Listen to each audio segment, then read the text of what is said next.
Good morning, friends. I'm here again, as I was yesterday, and will continue to be as I'm asked to bring messages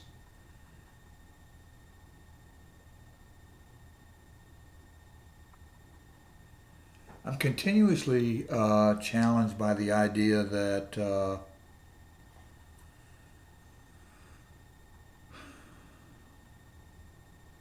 God does not exist or that we were not created. And I'm not going to continue to try to argue that belief. And I'm going to just shed that argument. I'm not going to continue down that road. I'm only going to wrap that up by saying this following thing, and that is that to me, the evidence is undeniable for me, excuse me, that we were created in the image of another, and that we too will create others in our image. We create through intercourse to procreate our species, as other animals do. The big difference between us and other animals seems to be what we call our soul, our spirit, which we have been unable to clone into others like us. We know now that we can clone other humans and other animals to look exactly like us through DNA and genetic play. We have yet to be able to figure out how our soul can be transferred over to that clone. And I don't think we'll figure that one out yet. But that's not as important to me as the fact that we are creators and that we may figure that out one day. I believe that we are intrinsically connected to our Creator through the matrix, if you will, the universe, and that we have another sense, our sixth sense, and our ability to continue to awaken our abilities in that other sense and in that connection we have with one another, and our ability to resonate and to affirm and to connect with one another. And the fact that I can fly in my dream state is not a figment of my imagination. And the idea that our dreams are not something to be reckoned with is, I think, something we need to really take account for and to start really paying attention to our dreams. If we're having nightmares, then we need to think about those and why we're having them. If we're having dreams of flying or dreams of dealing with other people, we need to understand what those mean. For me, my dreams are very vivid, and they're interactions with other beings and other entities that I will call sometimes what you call good or evil, are very impactful in my life. And so I will continue to move forward with what I know and what I'm being given by the Creator to share. And I don't see the value in continuing to have these discussions about who God is, who created God. My thing is that we were created and we will create. And there may come a time, I believe there will come a time, when we on this planet, as human beings, will take up people from this planet, and we will move people from this planet to another planet we may take people in whatever form we decide is best for our species and possibly move them to another universe, to another galaxy. We may even create another galaxy. And then those people, those humans, or in whatever form they may turn out to look like us, may think of us as God. So I'm going to move forward in my discussions from that perspective, that we are omnipotent and that we are given these abilities, that we may reincarnate over lifetimes to learn and to become creators with our souls and spirit, to continue. I don't believe that we just dissipate. I don't believe that our soul dies with our body when we pass from the physical realm. Our bodies are indeed the temples of our soul. I believe the people that came before us that wrote the Bible and the Torah and the all the other scriptures that are out there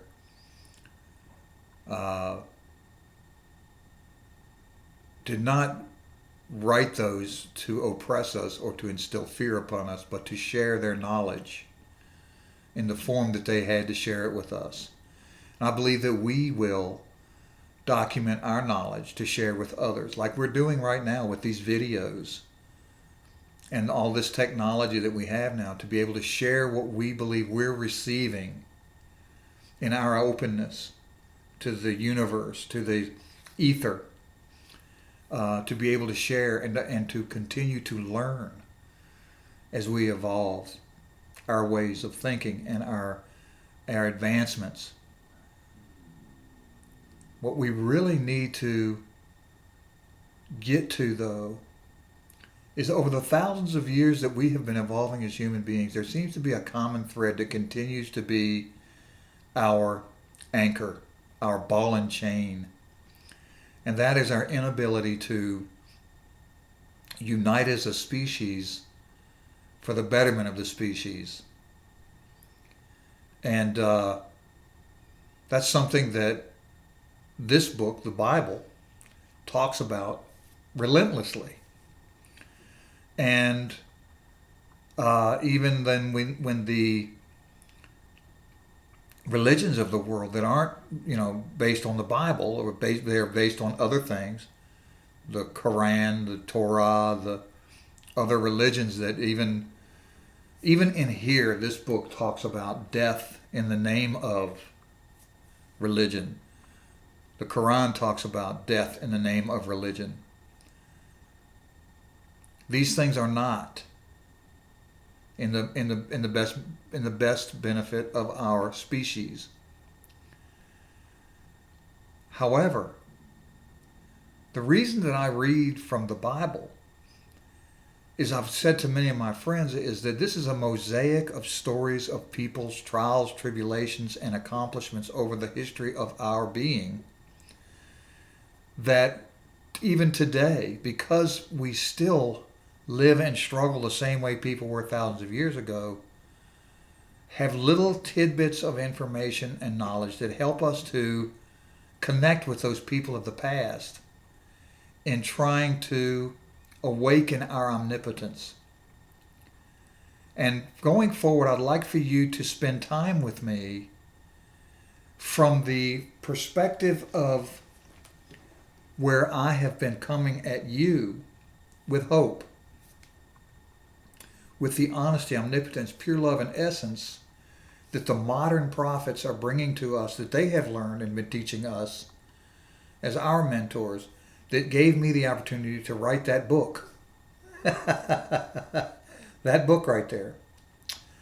Hope, your honesty, your essence navigation system, that allowed me to have the connection I needed with the energy and love that is out there for us to connect with, to be able to bring these messages.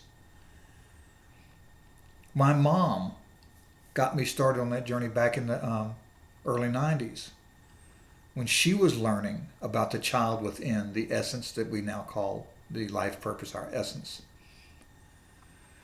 There is more to us than we can ever imagine and continue to unlock day to day in our meditations and our affirmations and our connections with one another and with the universe and with God.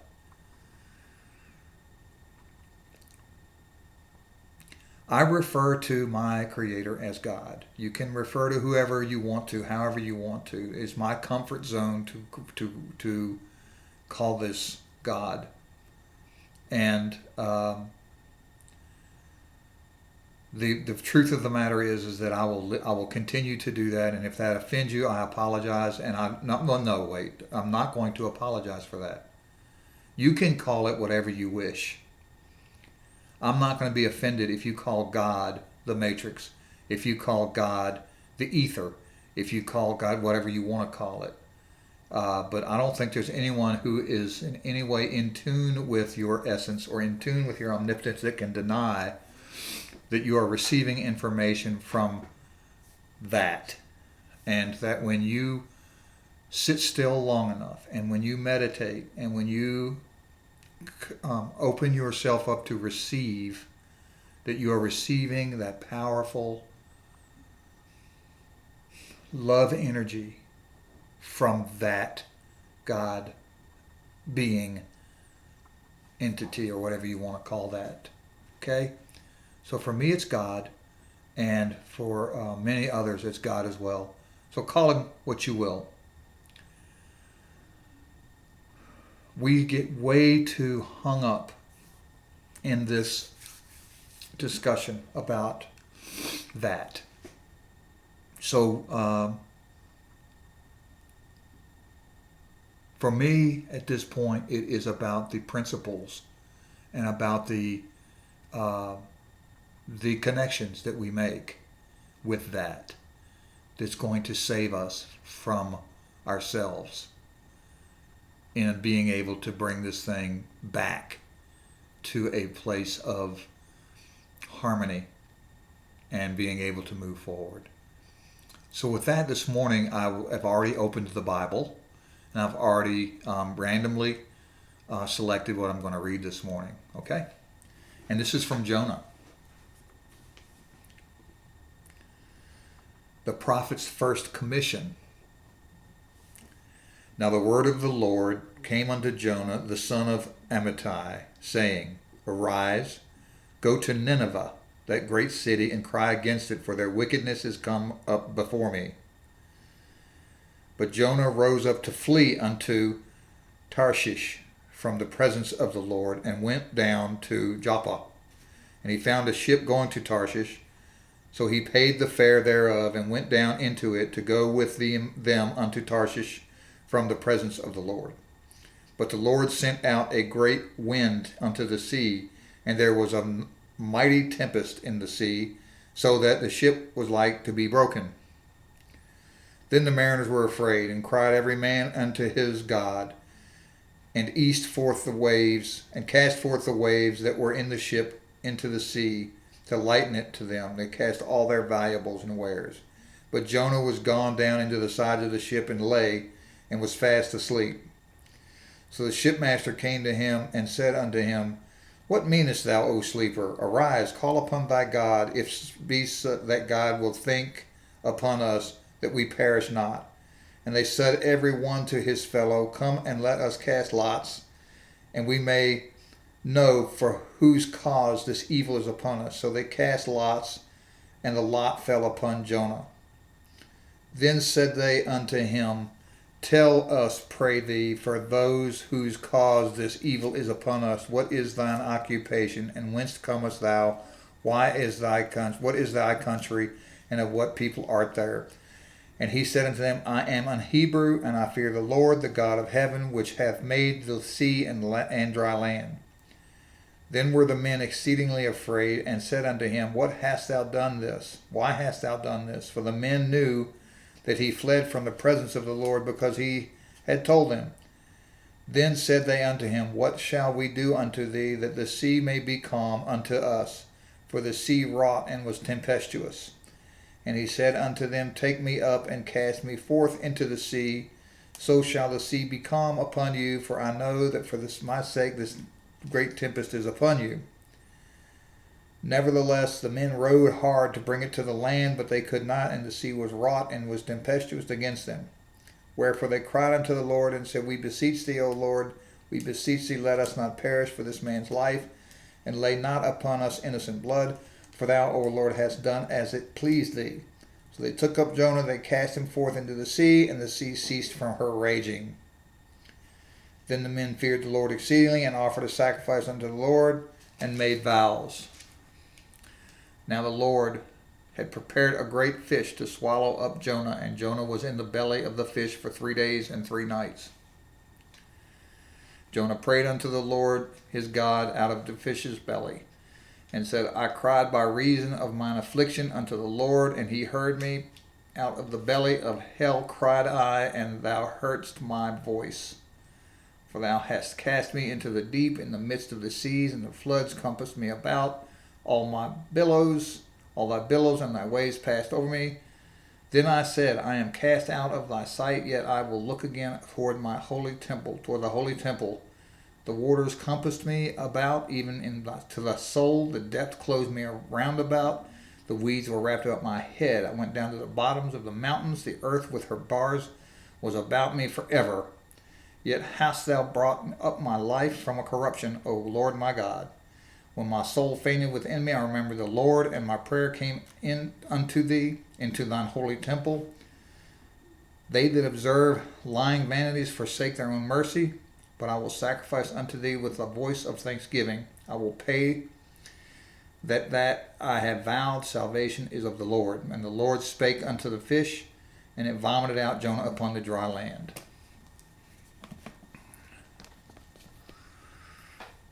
Okay. Now, the story that tells for me is that we have been given in our creation the ability to connect with our Creator and be given through our affirmations the power that we need to be able to live our lives in harmony on this planet. And that when we don't use these principles to live and to prosper with honesty in our hearts, then we will perish. We will live a living hell. And I think that that's part of what we're experiencing right now. That when we think about it and really think clearly about what it is that we're experiencing right now. And, in that story, when the shipmaster comes to Jonah and says, wake up and go to your God and speak to him and ask him to help us. And when the shipmaster says to all of the people on that ship, whoever your God is, saying there must be many gods for these people. And when they cast lots, it's like they are gambling with their lives to figure out what they need to do and who they need to address on that ship to determine who is at fault for what's happening to them at sea. It smacks of mysticism. It smacks of the inability to stand up for what is your responsibility and accountability for what you're doing with your life. And it is clear evidence that they have departed from their principles of life, of living in a harmonious and fulfilling life, and have chosen to go another way, similar to what we have done now. This is one of the reasons why I still think the Bible is important in modern day life. The stories in there are very powerful. And they are a record of what people were experiencing then. And you know, and many of these people were connected, like many people are now. A lot of these evangelists that we hear are connected to that great power to be able to speak and to be able to deliver messages that are in that great library of information that are in the universe for us.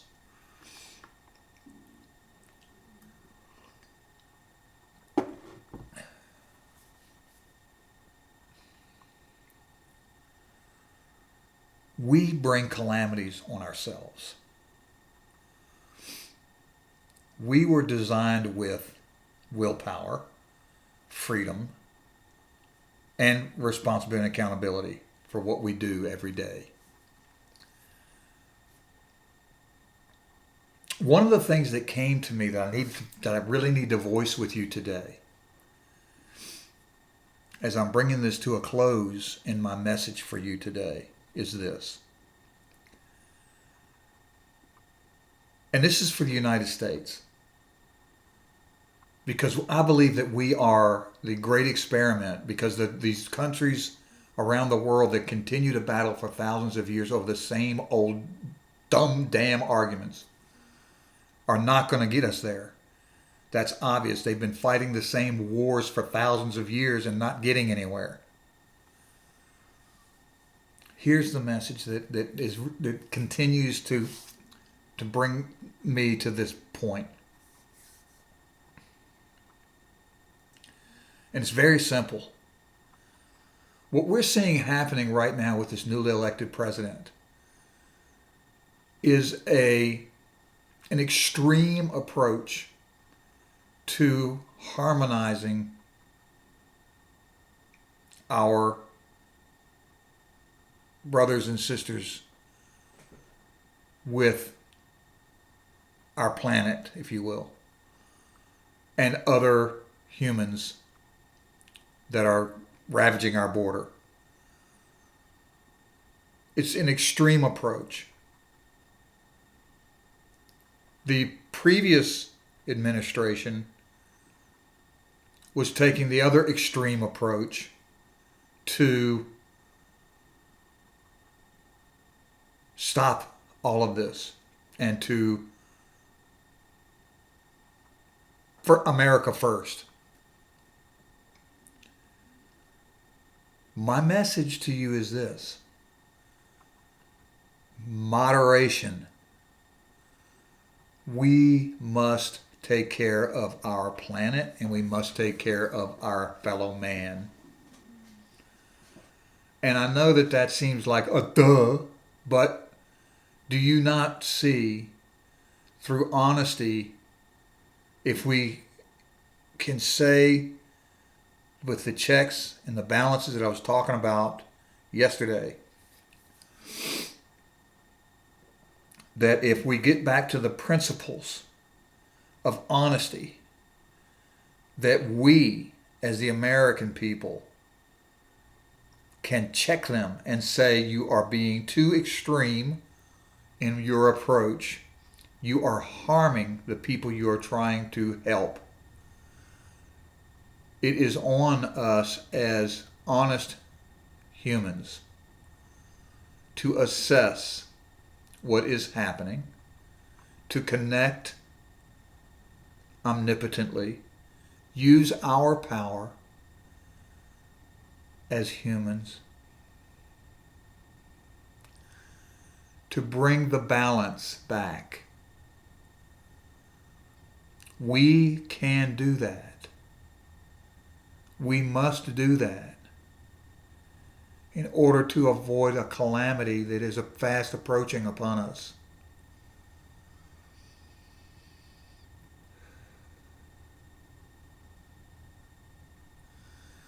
Love is the healer, but pure love is the healer. Any other love can be a facsimile of love, of pure love. Putting a putting the word love over a wound that is so deep that it is continuing to hemorrhage can only be healed with pure love. That's missing from this current move to open our borders, to blanket everything with money. Honestly assess what it is that you're receiving. Honestly assess what it is that you're doing in the name of your cause. And then welcome other discussions that may help both of our extremes achieve the balance that we're trying to bring to save humanity. The essence of humanity is to reach a level of likeness of our Creator. And to describe our Creator is to be living in harmony, in dominion over our planet, in a way that all things work in harmony. I read a thing this morning where there are 30,000 people starving to death every day. Every day.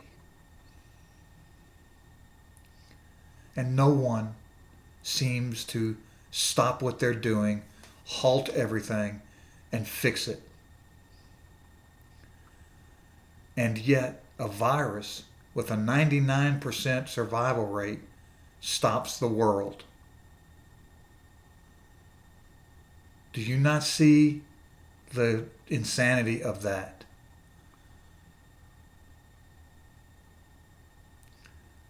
Another one was $1,300 is too much to invest in a business, but it's not too much to buy the latest iPhone for $1,300.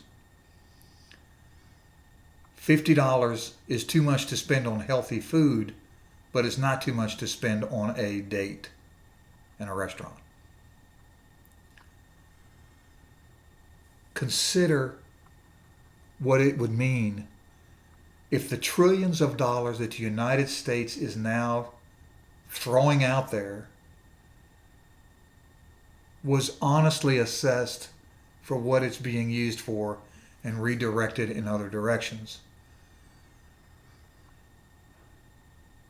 You know, the fact that we live with this fiat currency is a pretty magical thing. When you're a president and you can put these things out there to say, I can spend $2.9 trillion because it's not really real money. And the American people are going to work their tails off to pay it. Is that really what the American people want their money to be used for? The things that are in this package of stimulus and this package of, what do they call it? Whatever it is. All I'm saying is, you, the people, need to honestly assess where you're standing on these things. Take a breath. Reconnect. Listen to the voice that's in your body, that's in your soul. There is a tiny little voice in there. Tiny little voice.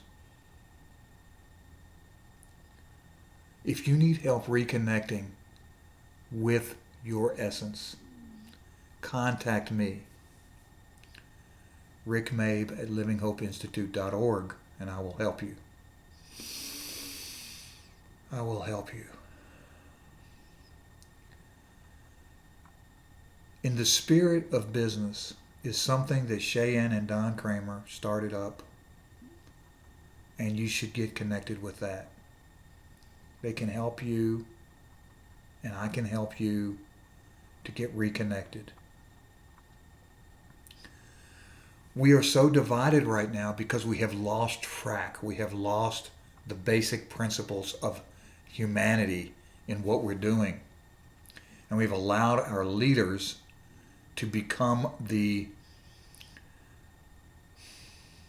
flame bearers of our righteousness because we don't take the responsibility to do it ourselves.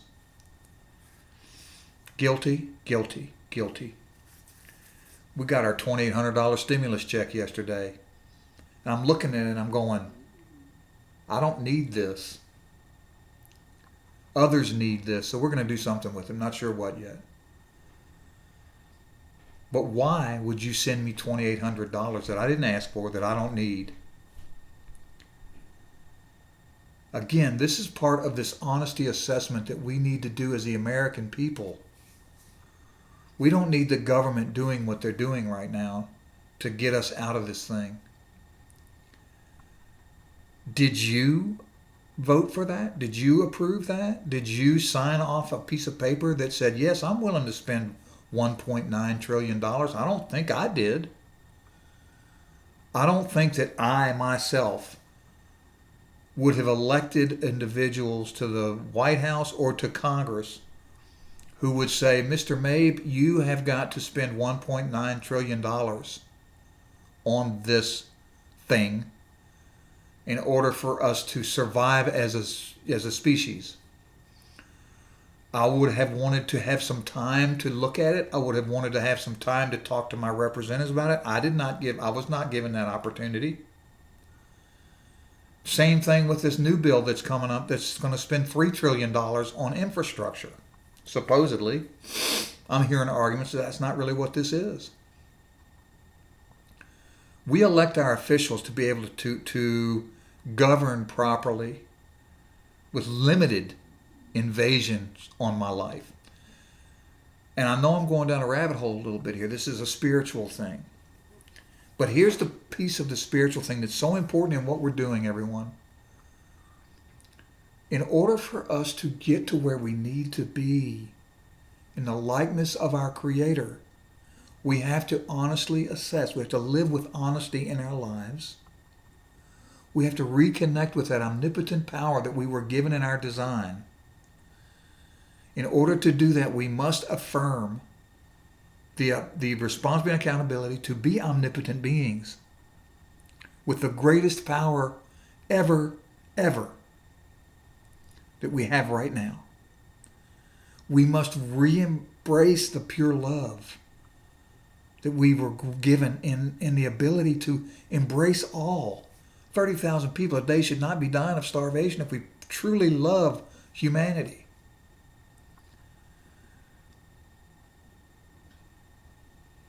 Those three things, the honesty, omnipotence, and the pure love, when put together, unleash the essence of humanity within you and your essence of who you were put here to be.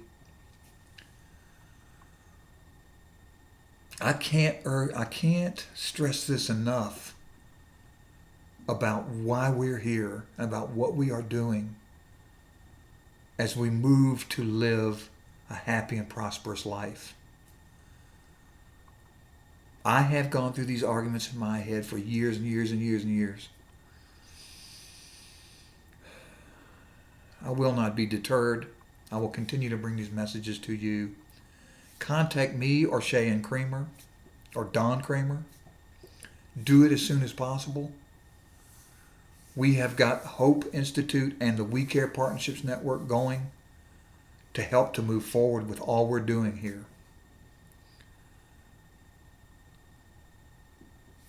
Thank you very much. I'll bring another message tomorrow. I love you.